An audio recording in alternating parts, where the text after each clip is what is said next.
जितना है फार्मूला सबके सब याद कर लीजिए। बिना फार्मूला का आप एक स्टेप इसका नहीं बढ़ सकते। हर स्टेप में फार्मूला का जरूरत होगा, यूज होगा। ठीक है, देखिए इधर देखिए, 4 ऑप्शन है वो लाना है। तो सबसे पहले ये बताओ सेक ए का फार्मूला क्या होता है? अरे वो नहीं, अभी दूसरा वाला वो तो हो गया ही वाला। अभी साइन और कॉस या टेन जो भी है वो वाला लाना है। देखिए हम दिखाते हैं, कहाँ गया फार्मूला? कॉपी तो लाए जो फर्स्ट में लिखा है। अच्छा मैं बता दे रहा हूँ, आप लोग देख लीजिएगा। मैं बता रहा हूँ, आप लोग देख लीजिएगा। सेक ए का फार्मूला होता है 1/cos ए, ठीक है। और tan ए का फार्मूला होता है sin a/cos ए, ठीक है। और इधर जो है इसको वही रहने देंगे, इसको कुछ नहीं करना है, 1 - sin, ठीक। अब क्या करते हैं, अब तो फिर उसी तरह एलसीएम लेके बनाएंगे जैसे हम लोग मैंने सरल करते हैं, ठीक है। तो cos ए और cos ए का फार्मूला एलसीएम लेंगे तो क्या आएगा? cos ए ही आएगा। मान लेते हैं कि यहाँ यदि हम 4 और 4 रहता, दोनों में बाय में 4 रहता, तो 4 का एलसीएम लेते तो क्या आता?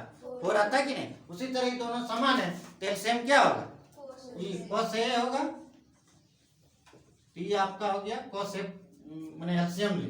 अब cos ए से cos ए को भाग देंगे तो कट जाएगा, बचेगा 1।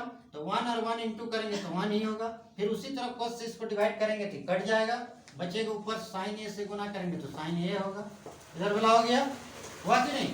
ऊपर इधर जो है 1 - sin ए जो है ये रहने दो, इसको कुछ नहीं किया। अब थोड़ा ध्यान दीजिए कि करना क्या है। यहाँ देखिए a + b और a - b, हुआ कि नहीं? इसका फॉर्मूला क्या होता है? a + b और a - b का फॉर्मूला आता है a² - b²। कहने का मतलब a का मान हुआ, b का मान, a² माने 1 का स्क्वायर, a² माने 1 का स्क्वायर माइनस b² माने sin² a। ये हो गया आपका। उसके बाद नीचे आपका है cos ए, है ना। अब क्या करते हैं, 1 इंटू यदि आपका करते हैं तो क्या होता है? 1 ही होता है। यही आपका हो गया sin ए बाय sin² ए रहेगा, ये नहीं हटेगा, sin² ए और बाय आपका हो गया फिर cos ए, ठीक है। अब क्या करते हैं, अब 1 - sin² ए का फॉर्मूला होता है cos²। क्या होता है?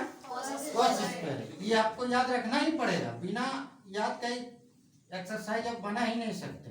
तो 1 - sin² ए का फॉर्मूला होता है cos² ए, अब बाय में है cos ए।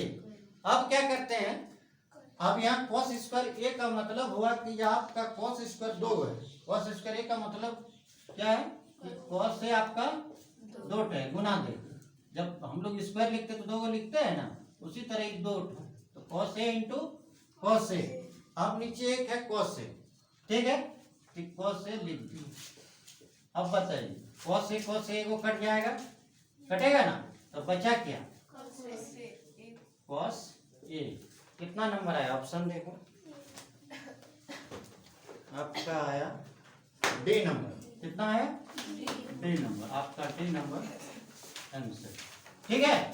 तो बस इसी तरह करना। इसका मतलब ये हुआ कि आप इस एक्सरसाइज को बनाने के लिए सबका फॉर्मूला मस्ट है याद रखना। जब तक आप इसको याद नहीं रखिएगा नहीं बना सकते।